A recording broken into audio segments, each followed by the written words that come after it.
In the ongoing war of words to solve the problem of school violence, the amount of facts, logic, and most importantly, voices that should be heard and weighed but aren't is laughable.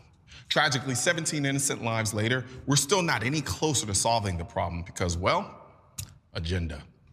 The FBI failed to protect these kids. The sheriff's office failed to protect these kids. School officials failed to protect these kids.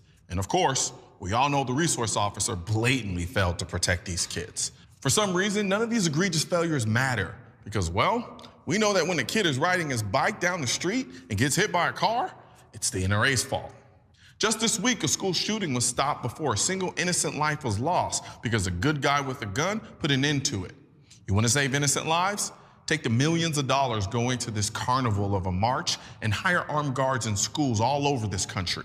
But then these kids would have to shrink from the spotlight and go back to their homework. And the forces funding them would lose the opportunity to further an agenda that's a million times bigger than the guns. So no, it needs to be the NRA's fault.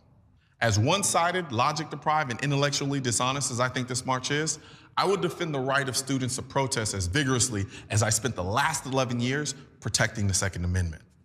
But the real messed up thing is, this festival masquerading as a march is organized by a group that is actively trying to restrict my First Amendment right by trying to get this show, along with the rest of NRA TV, kicked off of Amazon, Apple, Roku, YouTube, and every other mainstream media platform, merely because they don't like how I use my First Amendment right to advocate for my Second Amendment right.